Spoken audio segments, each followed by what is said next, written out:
All right, today we are going to be unboxing the Yolo Stove. It's actually called SOLO Stove, but we'll talk about what it is, why we bought it, unbox it, and put it to the test and do a little review on it. What he said. I do not know what is going on in this photo. A little bit of cell phone usage here. This guy's obviously checking weather conditions. They're clearly taking it out of the box, and this guy, I don't know if he came in the box. He's also using a cell phone. It's one of those 80s brick phones, though. Dent in the stove. Nope, actually, that's just a dent in the box. Cardboard. Don't worry. Then here, we're roasting some s'mores and wearing a Miller Lite hat. All right, we gotta strap you in, bud. Gotta be careful with this one. Could get hot. Because it's the stove.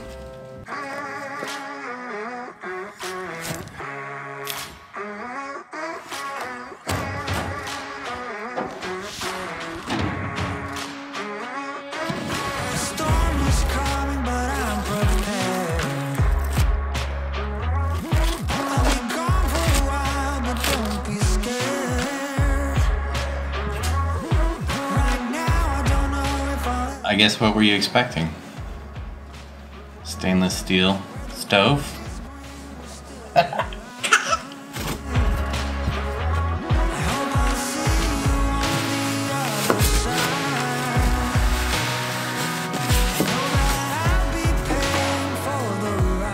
Warning, plastic bags can be dangerous for infants and children, causing suffocation. That is you, son.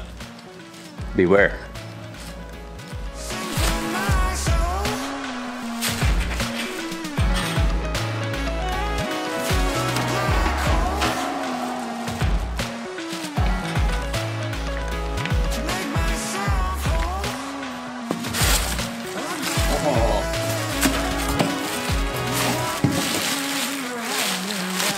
My love is like a wheel.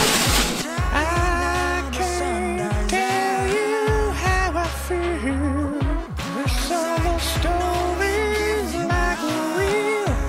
Let me roll it to you. Somewhere on the bottom of your SOLO Stove will be stamped a serial number from the manufacturer. This here was a separate piece I ordered. I think on sale it was like 60 bucks. This is called a stand, and basically what it does is it allows for air to pass underneath it.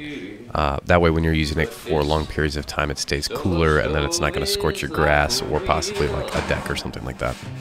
One of the things you will notice is that the stove can slide around easily on the stand a little bit, so you're likely going to want to use this on a level surface. So we went with the Yukon, which is their biggest model. We bought this stove for our Sakote this fall, and namely because it's advertised as a smokeless fire pit. And I would say there are three things that I hear people complain about in our neighborhood on like, Nextdoor app or Facebook neighborhood groups the most, and that's winter barking dogs and their poop, and bonfire smoke, which, all of the joys of living in a city. So I suppose this is part of an experiment as an endeavor to be a better neighbor. This is advertised as a smokeless fire pit, and that's our primary reason for purchasing it. The other is just personal.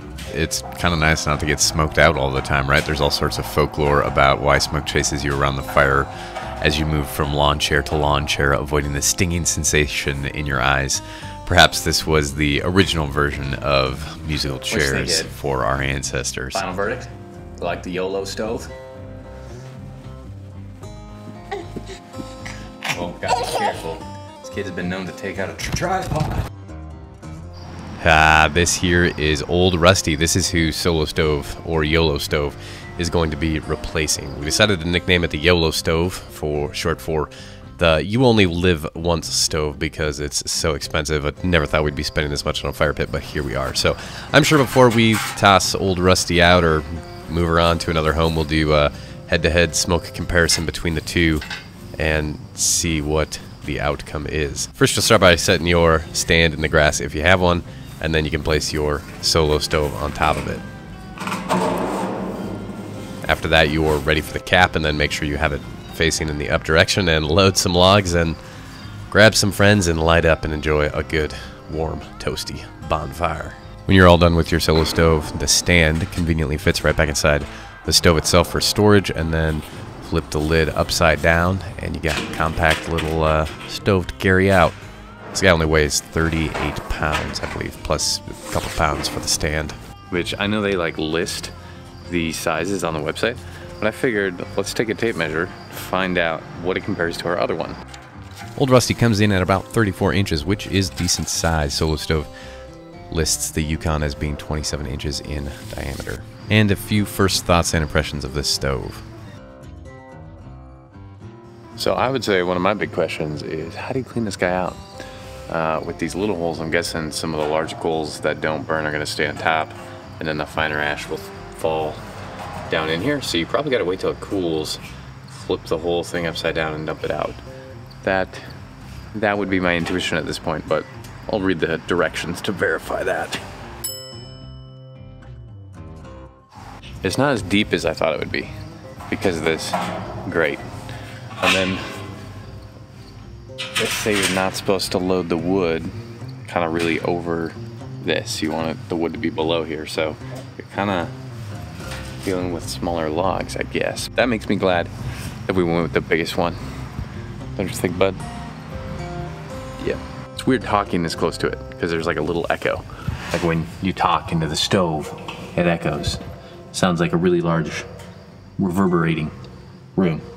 Oh look, there's a fly in there already. He's checking it out. Yeah, son, I'd say we wait a couple days for some friends to come over, because you gotta, I mean, what's a bonfire without friends? Into like a furnace for like, I don't know, blacksmithing it. Have you- Like an enjoyable fire. Have you ever seen those like old, it's almost like, looks like an accordion? Yeah, bellows. Like, yeah, Yep. yeah, that's what they're called. So I'm wearing the same sweatshirt that I was on bonfire night with the Solo Stove, and well, it still has like a faint smoke smell. It's definitely not as noticeable as it is with like our old fire pit. While there was still some smoke, it was a little hard to tell how much exactly because we're burning at night. I think it would be better to try it during the day when you can actually see some of the smoke in the sunlight. It is way better than the old one for sure. Yeah, so there's still a faint smell on your clothes, but it's not like extremely overpowering. Seems to do pretty good, better than a standard fire pit. Yeah, so far, pretty impressed. Our friends were over, and one of the things that they mentioned was this idea of a boutique fireplace, or a boutique fire pit. I'd never heard that term, but I'm like, that's actually a good description for it, because that's kind of what these things are. They're like niche, classy, expensive. The more you use this stove, you'll kind of notice it turns, parts of it at least turn kind of like a golden color, almost like a rose gold color, and different parts turn more like blue. It starts to get discolored a little bit. Well, you'll probably see most of the marketing photos by Solo Stove present this just pristine, probably first time ever used fire with this glorious fire burning in it. After time, the appearance of your Solo Stove is going to change. If you are curious about how much less smoke one of these actually produces, you can check out the head-to-head smoke comparison between Yolo Stove and Old Rusty right here. And with that, happy bonfiring. Bonfiring? I think that's a word. It should be. We could make it one.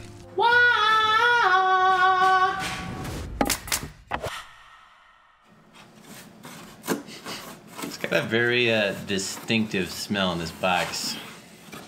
Not sure if it's the packaging or the